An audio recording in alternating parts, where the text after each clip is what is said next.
Folks, welcome into the SBR Betting Roundtable for Wednesday, March 28th, alongside Donnie Rightside, Ian Cameron, Jeff Nadeau. I am Drew Martin. We're going to be hitting on MLB West preview those five teams out west in the National League. Also, a look ahead to opening day lines. They are out. BOL came out with them just yesterday, so get an inside look at them. Also hit college basketball. We got Final Four, plus all the small tournaments. A little Canadian sports as well. Guys, let's go around the horn. Introduce yourselves. What's on your mind? Donnie Rightside. Find him on Twitter at RigtsideVP. Welcome in, Donnie. Yeah, good to be here. Another issue of the Roundtable with four of my closest friends in the industry. Picked up a nice W last night on Tony Carr and the Penn State Nittany Lions. I got to say, now hitting at 60% on the season, just a big man on campus hanging around me, doing shows, rubbing off on that magic. Maybe we can all win if we just hang out with Jeff in college basketball season. Getting good pieces of information from Jeff Nadeau, Mr. College Basketball. Follow him on Twitter at Jeff Nadeau. He is the big man on campus. Donnie's partner in crime on their show, The Right Side of Campus. Jeff, welcome in, buddy. Good to be on, Drew. Basketball's ending. That means the money train ends pretty soon. But hey, we got to find something else to make money in. Because listen, Donnie is my boy. There's only one big man on campus in college basketball. Yeah, but you're not. Yeah, but Jeff, no documentation out there. You only do it through Twitter. I've been on here every day. People know the rule. Kiss the fucking ring. That's all I got to say. All right. Hopefully some more of that on the show today, boys. Last, certainly not least, Ian Cameron. Find him on Twitter at Babano, pounding his chest there in the upper right. Ian, welcome in, man. No, it's Jeff doing that. But yeah, great to be with you. I mean, it's fantastic. Always one of my favorite shows every week. And I think we put on a nice, clean, professional broadcast. And what I found out last night is if you want to do everything but put on a clean, professional broadcast, you do what the NBA on TNT did last night with a players-only thing. What a disaster. I didn't see it, man. But when you bring up TNT, NBA, what, Charles Barkley and crew, is that what it was, Ian? It was all players doing play-by-play, analysts in the booth for the two games. They had all players in the studio, which I don't mind that. But in the broadcast booth, you got Brent Barry doing play-by-play. It was terrible. Nate Robinson, he could barely spit out two words that made any sense about the two teams all night long. I mean, it was just a complete nightmare type of situation. We'll put on a much better broadcast than that, I guarantee you. All right, well, let's give it our best. Yeah, one of my favorite shows of the week. Guys, if you like sports betting, and if you like sports, you like betting, this is the show for you. Let's start off with the NL West preview. Go over this real quick before we get into some college basketball. Let's start off at the top. The LA Dodgers, the best regular season team last year, 104-58, 642 winning percentage. 57-24 at home, also won on the road, 47-34 away from LA, won 7 units for their backers last year if you would have bet them every single game.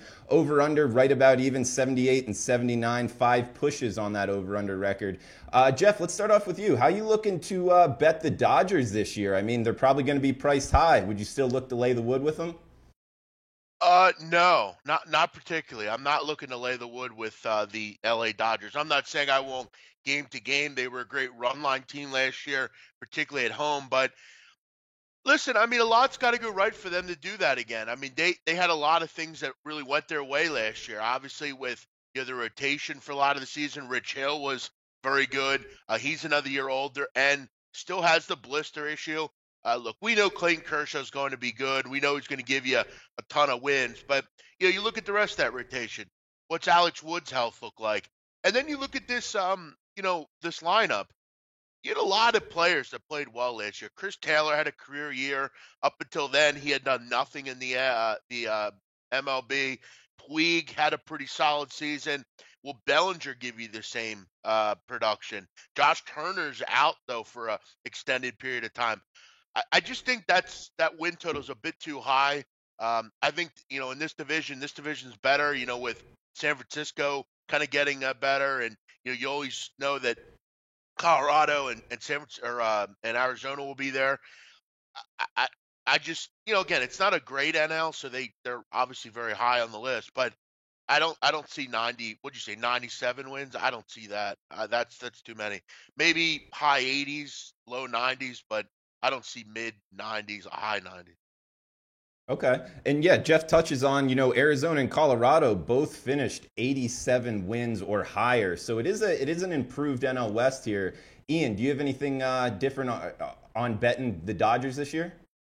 Well, the Dodgers, everything went right for them last year, obviously making it to the World Series against the Astros, a situation where they went on the run of runs last year in that summer. I mean, it took everybody's attention by storm.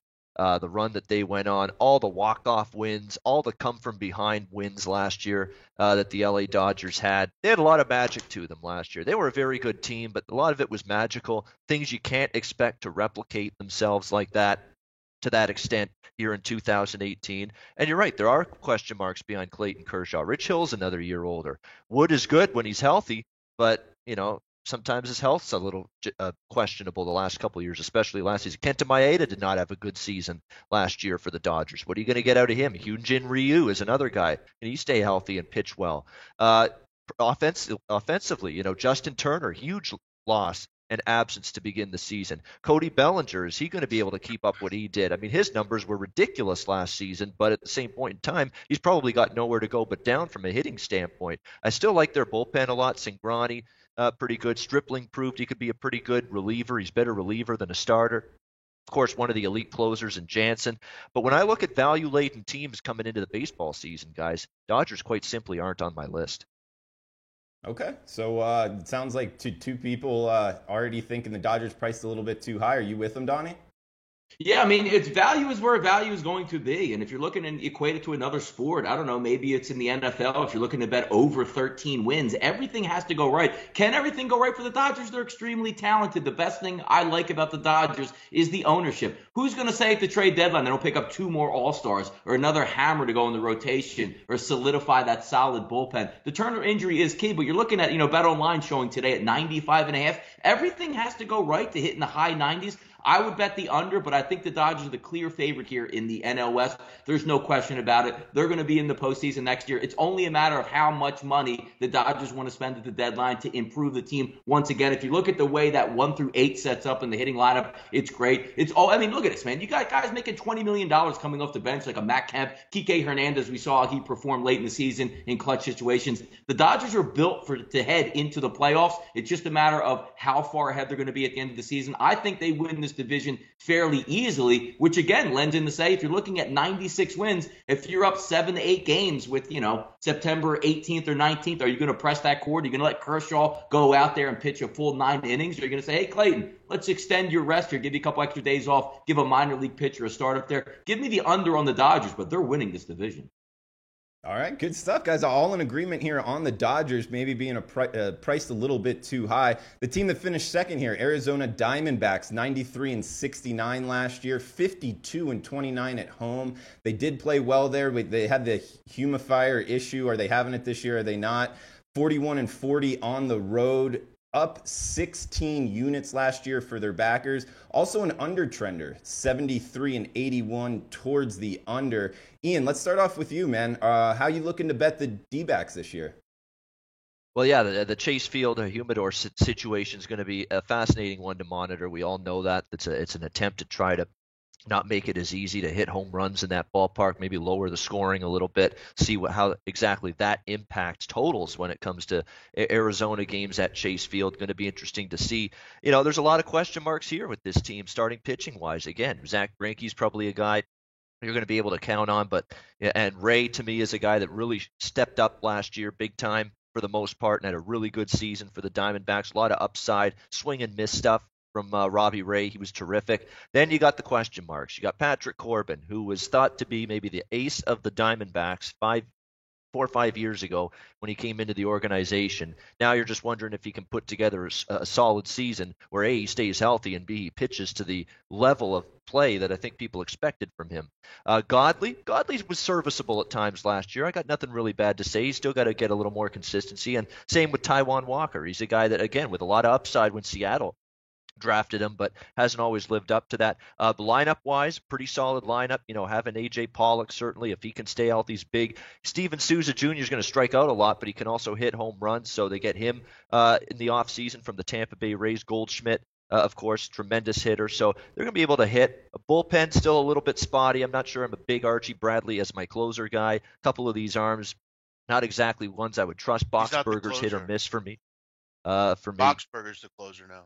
Boxberger's the closer. Okay, yeah, Bradley not. Bradley's been shifted. So from that standpoint, Boxberger, again, it's a guy that's been hit or miss in his career. I've seen games back when he was at Tampa Bay. He wasn't exactly getting guys out. So to me, Arizona's a big question mark team. A lot of upside, but if they hit the skids, that wouldn't shock me either. So I'm taking a wait-and-see approach. Jeff, go ahead with the D-backs, man. Yeah, I'm kind of in agreement here. I think they're just kind of they'll bother teams at times. They have a pretty good lineup. Obviously using J.D. Martinez sucks, but you do add a little bit in there with Sousa. He'll give you some home runs, still give you some power.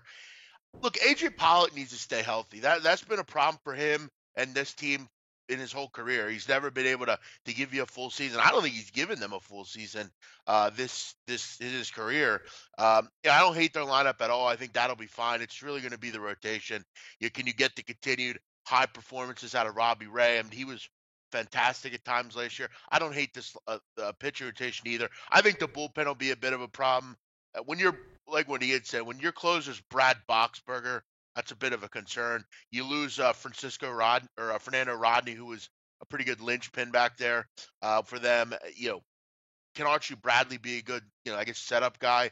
I'm just kind of numb on them. I will probably bet them from game to game at home. They're usually pretty good there, but I don't have much to say on the Arizona Diamondbacks. They haven't really. They've kind of stayed the same. I think they've made a little bit of a decline, actually. Yeah, Archie Bradley, I mean, he seems like a high ceiling guy, but he has had his issues. Donnie, anything on him, on the D-backs? I mean, BOL has him posted at 85 wins. Would you look to go over or under on that? Yeah, I actually would look to go over on this. I'm a little bit of a buyer on the D-backs at this point. Once they get Steven Souza back in that lineup, who's going to start the season, looks like on the DL, that's going to be a really formidable lineup. I know you don't like to lose J.D. Martinez, but I think he can fill in sort of that power chord that they would have maybe in that 5 or 6 spot there. Peralta, Pollock, Goldschmidt, Land, very formidable. Add Souza in, that's going to give you power. The thing I also like about the D-backs, sort of on the end of the line, that 6, 7, 8, 9, instead of having those power bats just looking to drive the ball in the gap, you're going to have some guys that can hit for a little bit of average and also some speed. Ketel Marte, you have Nick Ahmed and Gerard Dyson there backing up the back of the lineup. I agree. The bullpen is okay. It's not a great bullpen, but it will be formidable. I think they're going to pile up wins on teams like, San Francisco is going to struggle this year to me, which we'll get into in a few moments. Same thing with the Padres. I think they can hit that 85 wins and battle for a spot in September. I'm a buyer on the D-backs. I think they're going to hit the ball, and they have some good power arms at the top of that rotation to start. I like them at 85 wins. All right, Donnie, positive on the D-backs. The team the D-backs will be playing opening day, Colorado Rockies, finished last year 87-75, 17 games back from the Dodgers. They won it at home 46-35 there in Coors. 12 units to the positive for their backers in a huge undertrender, 64-91. Just too high of game totals throughout the season there for the Rocks. Looks like BOL has them at 81.5. Donnie, let's come back to you. How are you looking to bet the Rockies this year? Yeah, the Rockies always, it's probably the least bet team I have each and every year when we take a look at the Rockies, simply because the Coors atmosphere and factor. No lead is safe at Coors Field. Doesn't matter if you have a 6-run lead in the second and it can evaporate quickly. And we always look at those totals, say, oh my goodness, look, under 11.5 or under 12. It seems so easy. That game, how many times have we seen last year a 3-1 game in the bottom of the 7th easily go over the total? Everything goes up in flame at Coors, but if we're looking overall at the numbers, for the Colorado Rockies, Cargo is a nice signing going back. I'm a little bit high on their lineup because they're going to be able to hit, but pitching is always a problem for the Rockies. This is one of the teams where, hey, I like to give an opinion on each and every Major League Baseball team, but if I have to say over the past 20 years or how long the Colorado Rockies have been in existence, this is by far the least amount I've ever bet on a baseball team throughout the season. I don't like betting Colorado games at all, so I'll abstain from actually a win total and crediting myself for going over how much I know about the Rockies. I don't bet them that much, so I'm not going to lead you in the wrong direction here. Yeah, Donnie, it's tough to bet unders and Coors. It's like betting, a Conference USA game under the total in mid-September. It's just, it's tough to watch, tough to bet. But, Jeff, anything different to say on the Rocks? Yeah, I don't like this team. I mean, they will not address the pitching rotation, and for good reason. A lot of people don't want to go pitch there, and that's the problem. I mean, it's not a pitching stadium conducive to the pitcher at all. I mean, we all know that. Look, they're good at home generally. They're not good on the road, so maybe just using that split stuff and just kind of staying away from the Rockies on the road and at home, maybe against poor pitchers. Obviously, yeah, I'm going to look towards them.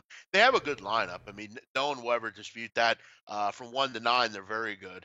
But the obvious issues are rotation. I mean, you lose Chatwood, you lose, you just don't have much there. I mean, John Gray is your ace. John Gray is just average. I mean, and the rest of this group is average as well. Freeland had a pretty good season. You have to hope maybe he can continue that as the Denver kid, but I don't like this rotation. A lot of overs, obviously, with them. Yeah, if you're betting unders and cores, find a new fucking hobby. You're not. This is the wrong one, probably. Yeah, I'm kind of same with them. I don't bet them a ton, but I have had some horrible beats with this group late in games and stuff. Donnie, you remember that one I had last year with Colorado? It was like right before we did the late night on campus. I forget the game, but it was a brutal beat. I can't even remember the situation. I just remember it involved Colorado. So yeah, I'm passing on them as well. Hey, Ian, I guess your thoughts on the Rocks. Also, Big Man kind of referred to John Gray as average or something to that nature. I mean, he is a power arm, gets up there as far as miles per hour, strikeout rate high, seems to translate well in Coors Field. Would you look to bet on John Gray? Also, how are you looking to bet the Rocks this year? Yeah, he's the one guy I probably would want to bet on. I mean, he had a good home ERA last year, 3.13. I mean, that's pretty good. You can get it out at Coors Field with a 3.13 ERA on the season. That's pretty good. And you're right, he's clearly the best arm, most upside, most talent in terms of the starting pitchers on this Rockies team. So it's no surprise he's the ace. It's no surprise he's the opening day starter for this team. But there's question marks behind him. Chad Bettis. There's a guy I've got a hard time trusting start to start. You got your Tyler Andersons, your German Marquez, and Kyle Freeland's actually a guy that was pretty good for portions of last season. But again, as I think teams started to see him more and more, that's when he started to struggle more and more. The second and third look, he wasn't fooling opposing hitters as much as he did in the initial time he faced them. So that's something you're going to want to watch for, the development of some of these guys behind Gray. They're going to be able to hit. They actually are forming a nice little infield here with Arenado at third, Trevor Story, DJ LeMahieu. They're raving about this Ryan McMahon kid that has made the team at first base. He's going to be a little bit of a surprise, but he was great in the spring, apparently. He crushed the ball in AAA last year, so they have some expectations and some good things apparently on the horizon with Ryan McMahon. We'll see if he can make it happen at the major league level. So, the Rockies, for me, it's all going to come down to the development of their starters behind Gray. If they start to pitch better, more consistently, this can be a damn good team. If not, they're going to struggle. Really, it is that simple to me. Guys, on to the next team. San Diego Padres, 71-91 last year, 43-38 at home at Petco. Really struggled away from San Diego, 28-53 on the road. Overall, +3 units for their backers, 81-73 towards the over. Jeff, let's start off with you. How are you looking to bet the Pods this year?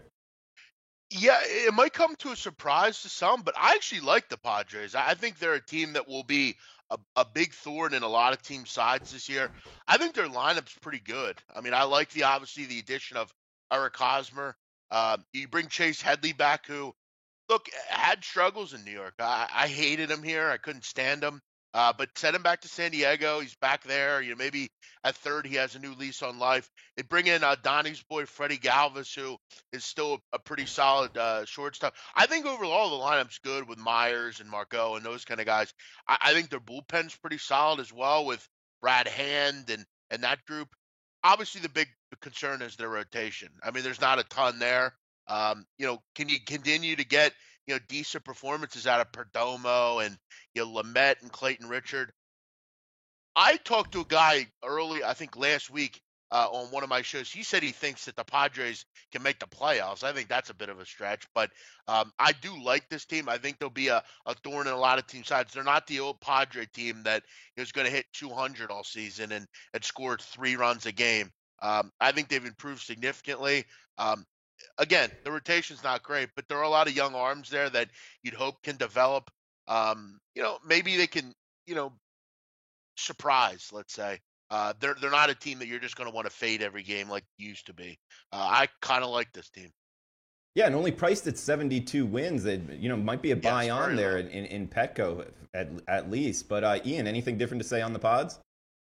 To me, this is the value team, at least for me. If I'm going to look at a team to back on occasion, it's going to be this San Diego team. And they're starting pitching. You're right. What are you going to get from Clayton Richard? That's 4.79 ERA last year. Tyson Ross behind him.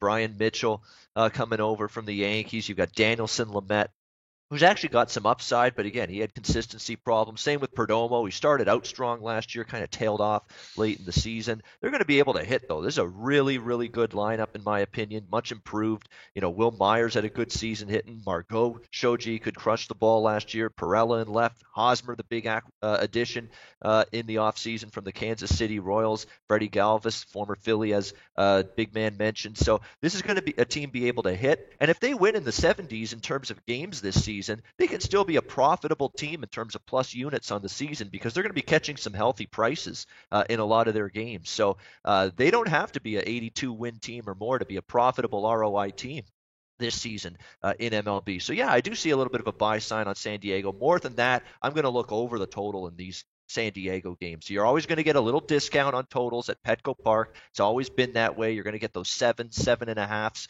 with a lot of their games in terms of totals. I'll be looking to take advantage of that for sure. Yeah, but Ian, isn't a lot of that, for a reason? There at Petco, a lot of those fly balls go to die, especially with that marine layer. I mean, there's 6s and 6.5s for a reason. So you'd still look to bet the under? I would. I think it's over? always too lowered in recent years. You're seeing San Diego play more overs the last couple of seasons here at Petco Park, and it's certainly a formula I'll be looking to follow again this season. All right, fair enough. Hey, we got Jake Bell in the chat box saying he has the Pods over 71.5. Looks like BetOnline has them 72 right now, so Jake got a good number. Also, question: can you bring your pets to Petco Field? I know that they do have a dog day there at Petco Field. I don't think every game at Petco Field. I think it's every bring Saturday. Your dogs though. Friday. Hey, do they have bring your dog to the ballpark in Toronto, Ian? I think they have one day where they do that. It's Junior Jays Sunday, every Sunday at Blue Jays home games. The kids come on the field, run the bases with some of the Jays players. That's their big thing. Junior Jays Sunday, every Sunday during the season for home games. Okay, and what about in Philly, Jeff? You can bring your dog to the stadium every now and again? I don't think, Donnie, do you? I might have seen one time where they do it, maybe once a year. I don't think they do it really ever, though. I can't remember any time. Okay. Yeah, Atlanta and Miami do it, I think, twice a year. But I know Petco does it every Friday. I'm pretty sure every Friday. Every Friday. That's pretty cool to bring your dog. Yeah. Anyway, guys, we got one more team here in the NL West, and then we'll look at MLB opening day, and we got college basketball on deck. San Francisco Giants, the most disappointing team last year, 64-98. 98 losses there for the Giants, 40 games back from the Dodgers. They only won 26 games on the road, 26-55. 74-76 over-under team, lost 37 units last year if you bet on the Giants every single game. It looks like he's back with us. Donnie Rightside, any questions? No need, I know you're frustrated. No need, man, to worry about it too much. But anything on the Giants or Padres I think you missed? Any other teams in the NL West you missed that you want to hit on here? Yeah, Padres, just looking at the over 72, it's just a no-brainer. I mean, bad baseball teams are going to win close to that number automatically. I think they improved their lineup. The only problem they have is the starting pitching staff and rotation is awful for the Padres. But again, it's 72. If they get hot, or if, San Francisco just struggles like I anticipate them to do, or maybe the Dodgers struggle a little bit with some injuries, they can pick up 72 wins fairly easily. It's the best hitting lineup the Padres have had in a long time. I think over 72 is good. If we're looking at the San Francisco Giants, they just like to get age. As I was growing up, the Marquise Grissams of the world, the older the better, it seems like, if you're a San Francisco Giants fan. It's like if you ever saw the movie Cocoon, just everybody is old out there. They don't care. The older the player, they love it. I'll take the under on the Giants this year, especially with the Mad Bum injury. You with him, Jeff? No, I couldn't be more off that. I think they're very good, and I think they're a team that will challenge to win this division. Look, I know Bumgarner's out, that hurts, and that's been a concern with this team. I mean, they've had injuries year after year, and I've also heard Mark Melanson's a bit dicey coming into the season as well. But look, he's not wrong. I mean, they are getting, they did add some older players to their team, but players that are still pretty good. I mean, Andrew McCutcheon's still a very good player. They still have a good mix of youth as well. And I think one thing that is lost, I know they had a bad year last year, but what it has done is it's given those kids valuable experience where they could become pretty good depth players. Guys like, Jared Parker, Tomlinson, or Williamson. I think they have a pretty damn good lineup. They're obviously well coached. And the rest of the rotation, Cueto, you'd expect a bounce back year from him. Is he still a number one guy? Probably not, but he's still going to give you plenty of innings. He's still a fairly good pitcher. I like Ty Block a lot. I actually, in some retrospects, like them a lot in the first game tomorrow against Clayton Kershaw. I do think maybe it's worth a look, especially at that price. Block had good numbers last year against the Dodgers. Dodgers struggled at times last year with lefties, particularly at the beginning of the season. The one big concern with the Giants is the bullpen. I mean, anytime you have Sam Dyson in your bullpen, you have a fucking problem. It's just the truth. They need to find ways to get that nailed down, but they're obviously going to be much better this year. I think once they get Bumgarner back, Zamarja back, they'll be pretty formidable. I'm not sure about the win total because of the injuries, but I think towards the end of the year, by the All-Star break, this team will be able to make an ascent up towards the top of the NL West. They'll be just fine, especially with that lineup, I think. And Jeff, follow-up question. Is Bumgarner's injury, it's the same one from him, the off-roading vehicle incident? Or did he get injured again? No. Do you guys know? No, Pinky broke his pinky. Okay. Yeah. Hey, Ian, Jeff Britt brings up tomorrow, Block versus Kershaw. It's almost minus 300 now, so a huge plus price on San Francisco. Would you look to bet that? Also, how you looking to bet the Giants this year? Well, I'll tell you what, I'm not laying minus 300 with anybody on opening day. I don't care if it's the Dodgers against a double-A team. I'm not laying minus 300. No, not on opening day, not ever. So for me, right away, when I see that price, I got to either back the Giants or nothing at all for me. The question is, Ty Block, what are you going to get from him tomorrow and the rest of the season? I mean, this is now a guy that's in a big spotlight here now, moving up in the rotation because of the injuries. Now, the Madison Bumgarner injury is big. There's no question. I mean, having him gone for 60-day on the 60-day DL is going to be tough, going to be challenging. We need to stop talking about Jeff Samardzija, though. Like, his loss is a big deal. He stunk last year. He was terrible, Jeff Samardzija. What? So we got to stop. Are you kidding? I thought he had Jeff Samardzija. Very good.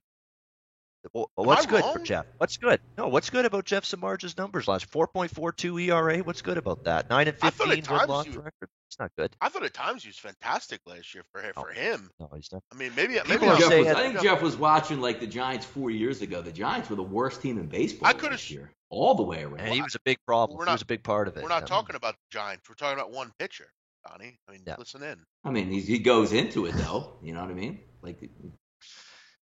Well, I'm just saying, I thought Jeff Samardzija was better than he's leading on. That's all. The metrics he's and okay. the numbers. He's okay.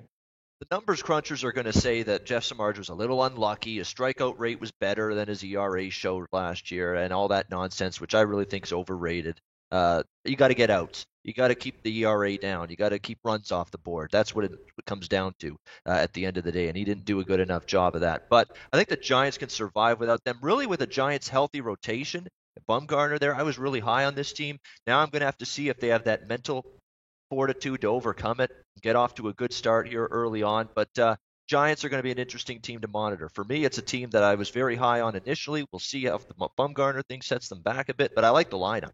Lineup's going to be good. They're going to be much improved, be able to hit. It's another team that might be cashing a few more over tickets game to game this season. Donnie, Jeff Samardzija, better college football player or MLB pitcher? I would have to say MLB pitcher since he's banking in MLB and probably would already be out of the league. But he would, I mean, you want to talk about one of the great college players of all time because you forget about how good he was as a wide receiver. But at Notre Dame as a pitcher, equally as dominant. Kid's a great athlete, man. Yeah, for sure. Jeff, what about Jeff Samardzija on the Notre Dame Diamond and Gridiron? Yeah, I mean, he was a great tight end, I would believe, at Notre Dame. I don't know. I feel like if you threw him in the NFL right now, he'd still probably be able to bang with somebody. He's a tough son of a bitch, I'll tell you that. I mean, every time there's a scrap of the field, he's always looking to get involved. He's a tough guy. I just kind of think maybe I was getting confused. Maybe it was 2 years ago, but I could have sworn he had a good year last year. Maybe I'm wrong there. But yeah, as far as football, yeah, sure. I think he could still maybe put on the pads and run around a bit.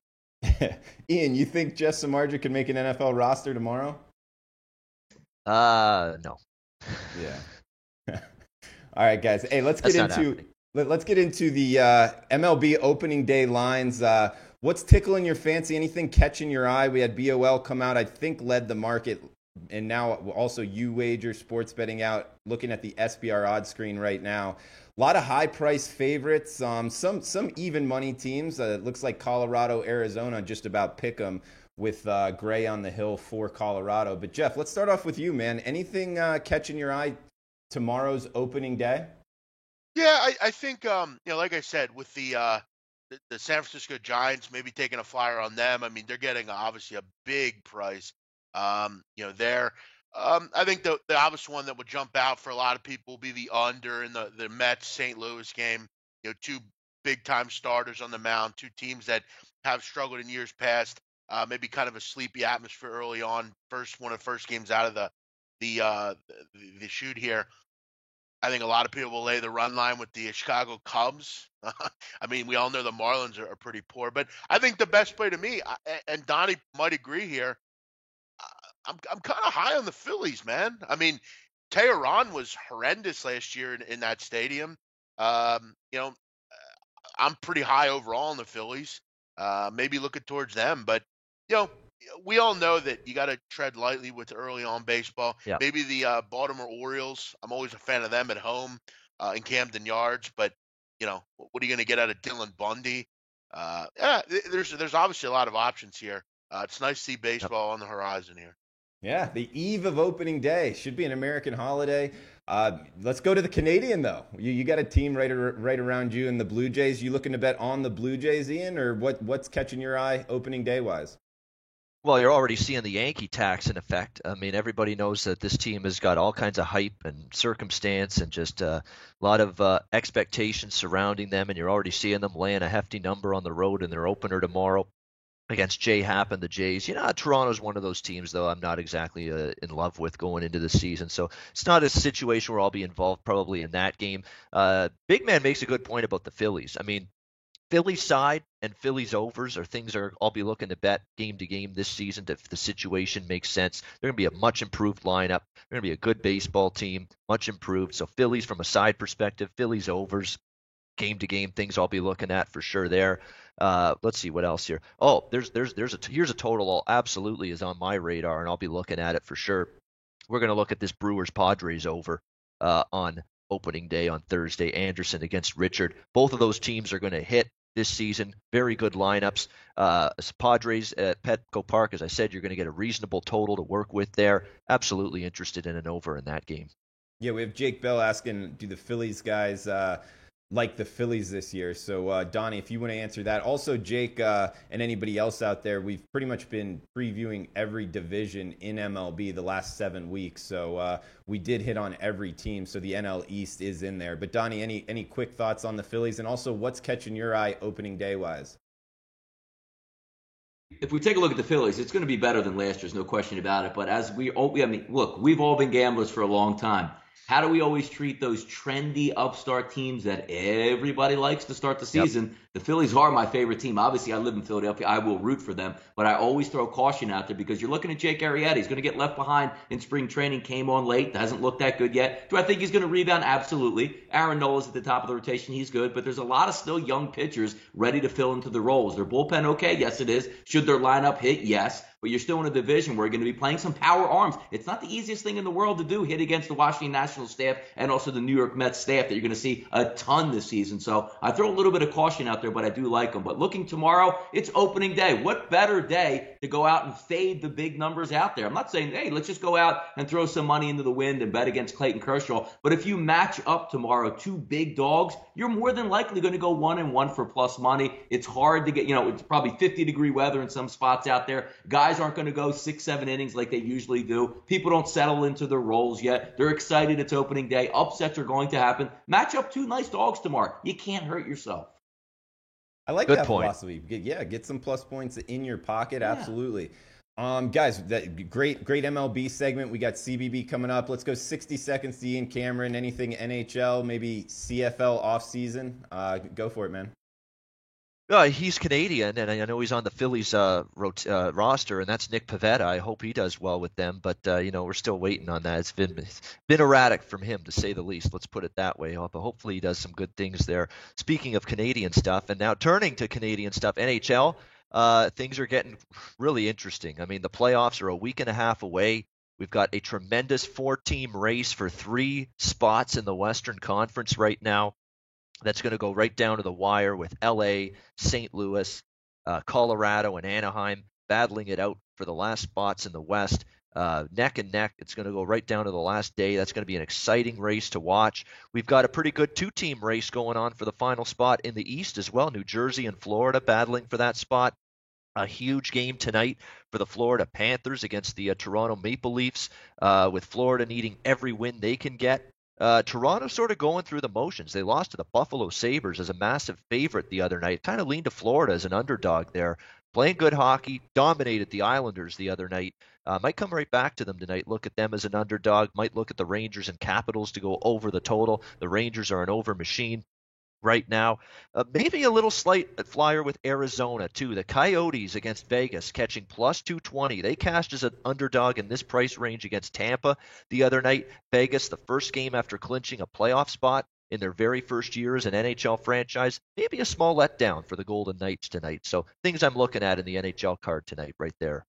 All right, thanks for that, Ian. And guys, in the chat box, we're going to be hitting on CBB. Any quick thoughts that you guys want to hear about any sport, feel free to chime in. Also, if you're liking the content, please give us the thumbs up button, the like button. And also, if you could share it on Facebook or retweet on Twitter, that would help us out a lot. Much appreciated. Guys, college basketball, we got San Francisco, North Texas, 143 the total. North Texas -3 right now. You looking to lay it with the Mean Green, Jeff? I mean, you kind of have to. I feel like if they're at home, this is a do or die game. You lose this game, you lose. I mean, the tournament's over. This, keep in mind, is a 3-game series. I mean, they've been very good offensively all season, North Texas. Grant McCaslin's done a nice job here all season, and they've been a team that I was surprised by all year. You look out in San Francisco, though. San Francisco shot the ball really well. They made a ton of threes in that game, if I can remember correctly, or shot at a high percentage, frankly. I think at home here you got to look towards the Mean Green just because it is an elimination game. They've been good at home, 12-6 all season, scoring almost 80 points per game. I actually think they're going to come back and win this, actually. But I'm two teams that I haven't bet a ton on this year. I'm not a big fan of the lower rungs of either of these conferences. But, North Texas, they're well coached. They're at home here in a do or die. I'm leaning that way. This should be a pretty great game, but I'd lean Mean Green. Donnie, anything with San Francisco Mean Green here? Yeah, not a whole lot on it, but since it could be an elimination game down in the Super Pit in Denton, Texas, I'll lean a little bit on the over. Opened up, it looks like 143, staying at 143. I think the game has a decent chance to go over that number because let's just say if you go into the game and, North Texas is down, maybe in the last game, all right, we'll just go home. Let's wrap it up here. They're going to be fighting tooth and nail to try to get back in and extend the season. I'll lean on the over in this one just because of an elimination type game. Ian, anything in conclusion on tonight's college basketball card? From a side perspective, I don't know how you can bet anything other than North Texas. I mean, it's almost like clockwork in this CBI best of 2 or 3. It almost seems like the home team wins and covers game 1. Home team comes back in game 2. the other team and wins and covers that game, and you get a game 3. I can't remember the last time there was a 2-0 sweep in this CBI best of 3. Can't even remember when the last time there was one. So you're probably going to see status quo and recent history hold true to form here, and North Texas will win, tie up the series, send it back to San Fran for a game 3, which I believe would be on Friday night, if I'm not mistaken, between these two teams. So yeah, I'm very interested in North Texas. If I were to bet this game sidewise, I'd lay the 2.5. So Ian, you're talking CBI, and it always goes game 3. Is this like an NBA Finals? Game 5, one team up 3-1. You know, everybody wants it to continue for money reasons. Is that the reason? I don't know what it is. It just seems like every flipping year with this CBI tournament, best 2 of 3, and the team that's down 1-0 is going to tie up game 2. I think I've seen it happen just about every year that they've had this best 2 of 3 format in the CBI. It's like clockwork. It's like you just don't even look, you don't even think, you just bam. Take a team that's down 1-0 in game 2. They'll get it done. Yeah, no, I think you can use that as a betting angle. I mean, I'm not big into the NBA, but I mean, there's no denying when one team's down and they need the series to continue for money reasons, you need to have that in your conscience when making the bet. But guys, anything real quick here? NBA playoffs, we're getting a lot of chatter in the live chat here. Anybody got anything kind of towards the conclusion of NBA, and also any bet on or fade teams in really any sport? Jeff, you have anything on either of those two topics? Well, I mean, the NBA winding down. Obviously, teams are going to be battling for playoff spots. You want to make sure you keep that into account. But I mean, just because the team needs to get into the playoffs doesn't mean that they're going to play well. I mean, the Denver Nuggets are a prime example. I mean, they need every win they can get, and they're going into Philadelphia. They have a big time lead, and they blow it and lose. I mean, you never really know in the NBA, but I don't particularly have much in it. I'm waiting for the playoffs to start. That's obviously where I think a lot of people get more involved with the NBA. As far as bet on fade teams, you could maybe look towards baseball or something like that, but I don't particularly have a ton on the NBA. Okay. Donnie, anything with you, bet on fade teams or anything down the stretch NBA? Yeah, I mean, if you're looking at betting on the NBA down the stretch, it's the best tanking league in the entire world. Week 17 in the NFL is probably the easiest day of the entire schedule to make money because teams flip their, the coach comes in and literally says, look, we're not going to play this guy. We're going to see some young guys down the stretch. Same thing in Week 17 in the NFL. Fade the tanking teams because it's interesting. If you're going up against a team that's going to make a playoff run or trying to get in, they actually want to win the game. Going against a team that's trying to lose, it's usually a great situation. I know there's going to be attacks, 3, 4, 5 points, but if you're looking to fade the public and take a tanking team, good luck with that when they're not even trying to win. Ian, anything on those two topics? Yeah, I mean, the tanking teams, the great equalizers, though, has lately been the point spread. I mean, we've even seen the Knicks cover some games lately. The Suns cover some games lately. How about the Grizzlies beating the Timberwolves the other night? What the hell was up with that? Grizzlies got blown out, I believe, by the Hornets by like 20 or 30 in a game last week, and they turn around and beat the Timberwolves the other night as a big dog. I mean, it's just unbelievable that sometimes you just, as much as you want to fade these tanking teams, there's these one nights that they come out and bite you. We've seen the Suns do that. They covered against Boston. Memphis did it, beating the Timberwolves. The Knicks covered in overtime against Charlotte. So just got to be a little bit careful. Bulls, Nets, Magic, they all fall into that tanking category right now in the NBA. Really, there's only one big-time playoff race going on, and that's in the West. You've got Utah and Minnesota in the last two spots, 7 and 8 seeds in the West, and then you got the Clippers right behind them and Denver. I'm not a big Doc Rivers guy, but I got to give him a little bit of credit what he's done with this Clippers team with all the injuries. Beverly's been out for a while, Griffin traded. I mean, and there's still a team that's hanging in there, could still make the playoffs, just a game and a half out. It's actually been a good season for Doc Rivers. He's done a masterful job with a rotation and a lineup with the Clippers that has been changing on a nightly basis, it seems. Boys, we got Final Four. We got to get into it. I get getting towards the end of the show here. 8-11, 8-12, 8-13, 8-14. Kansas, Nova. We got Nova laying 5. Also about 5.5. Michigan laying it here against Loyola. Mr. College Basketball, Jeff, let's start off with you, man. Any thoughts on betting the Final Four? Anything that you think the watchers need to know about when looking to place their bets on the Final Four? Yeah, I think with the first game, I think this is where it will probably end for Loyola Chicago. Michigan is just kind of a tough matchup for them, I think. I do think totals are decent plays at both these games. I haven't decided exactly what I'm doing with the sides and what I'm going to lay, but I think from a total perspective, I think both games have the ability to go over. I mean, I know people say, well, big man on campus. I mean, it's a new stadium. It's a football stadium, blah, blah, blah, blah, blah. But, I think, and as far as that's concerned, they have generally trended under. But when you look at both game plans, both schematically, Michigan and Loyola should both have success scoring. I mean, Michigan's a team that obviously didn't have a good shooting game against Florida State because they're long and that kind of thing. But Mo Wagner should have a pretty solid game as long as he can shoot the ball well. Krutwig. And the main problem that Moritz Wagner gives teams is he's so athletic.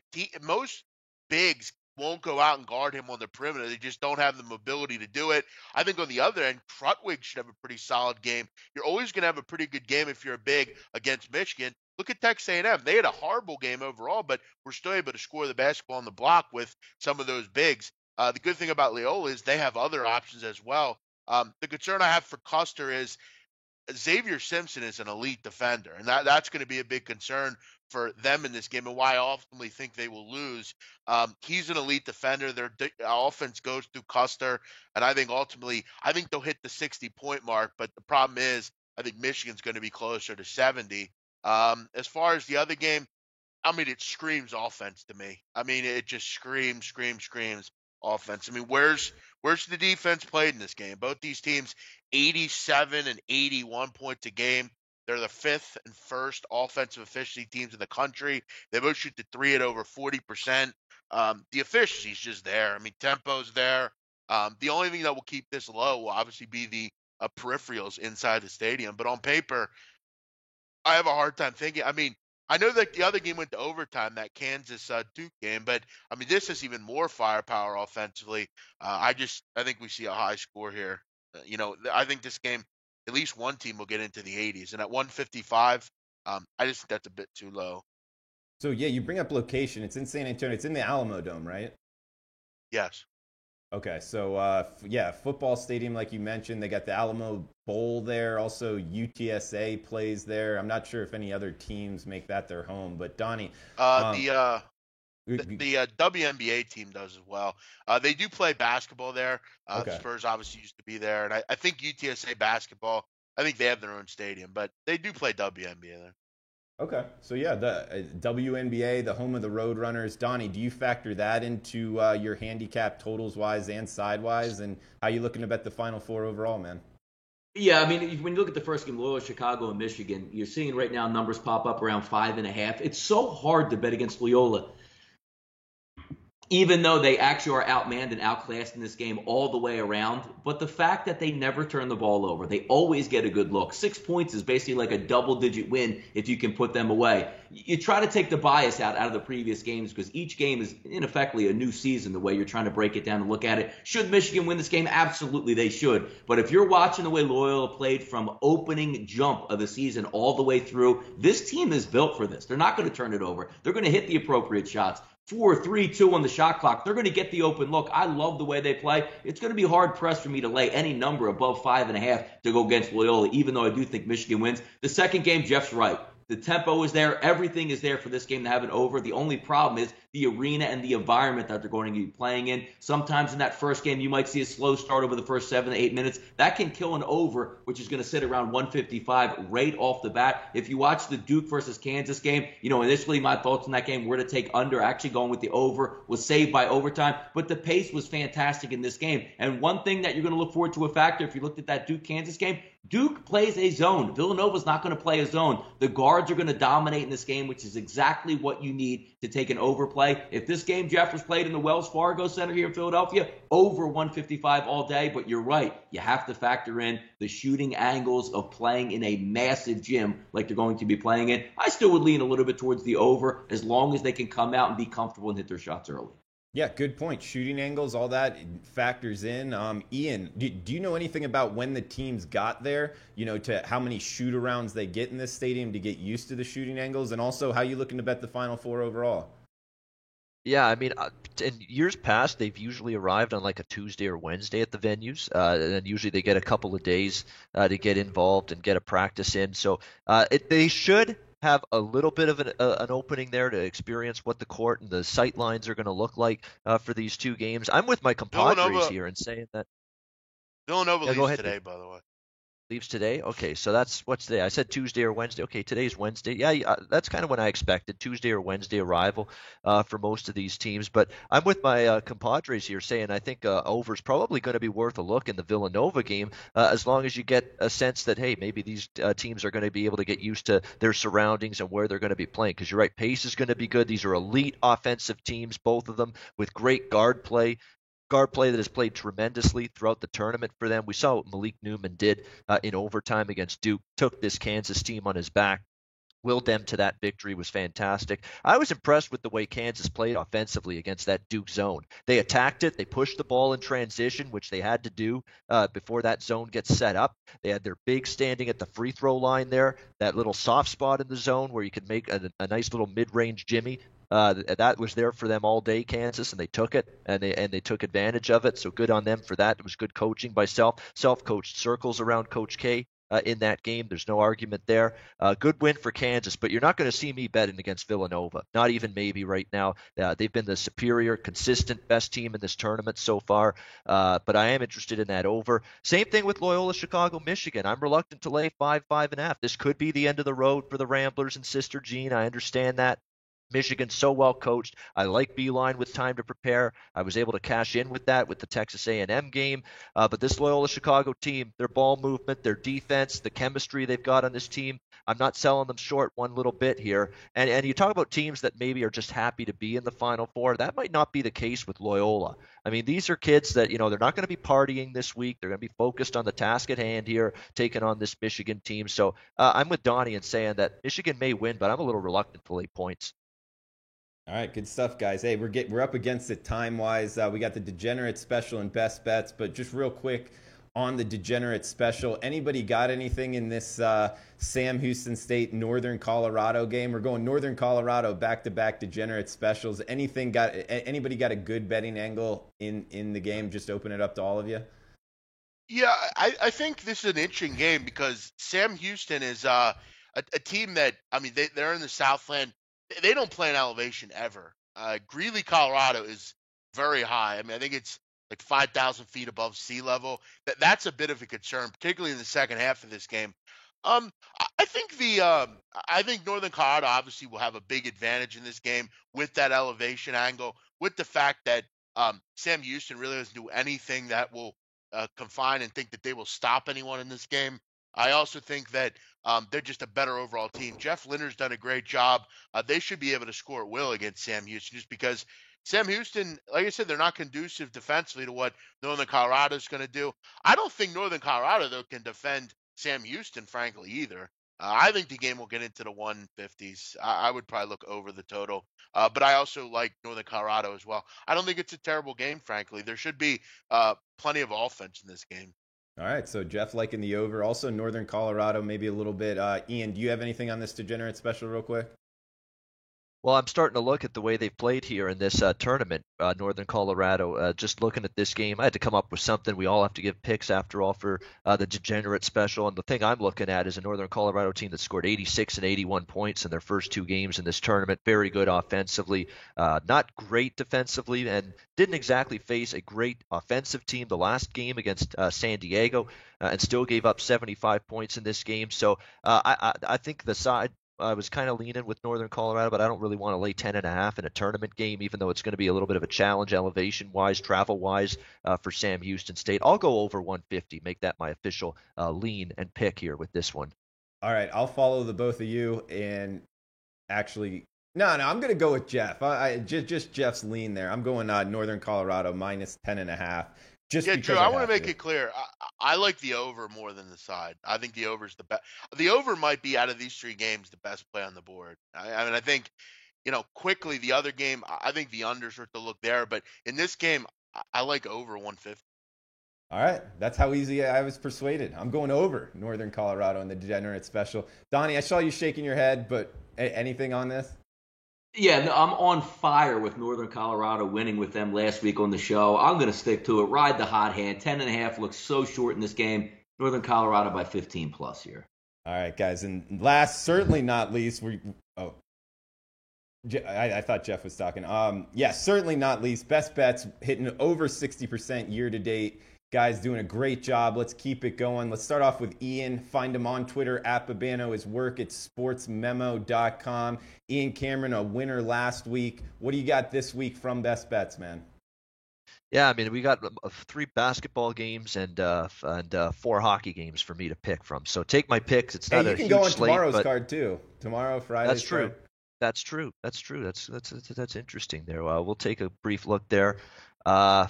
You know what? Let's do it. Let's do a baseball one. I see the lines come out. It's reasonable. It's a team I like. And Jeff, that'll make Donnie and Jeff happy. Let's do -123 at Heritage Sports, the Philadelphia Phillies, -123 against the Atlanta Braves. Best bet Thursday.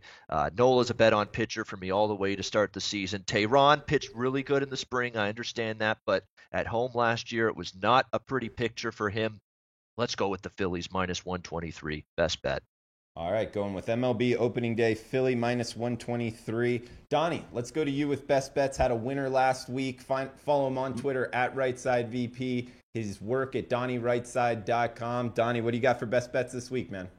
Yeah, you know what? Don't have anything for tonight, but let's go tomorrow. NIT, gets back in play, the final there. Both these teams, 2 good teams, Utah versus Penn State. Yesterday, the key ingredient for me with winning with Penn State played 3 times already this month in the Garden. Mississippi State did not play in the Garden. They got smoked and blown out. The thing I like about this being the final game of the NIT, Penn State, both these teams are used to being there. Forget about the side here, which I do think Penn State's going to win, but I don't know how much value you're going to get at -4. Let's look at the total. 135 is very doable for both of these teams.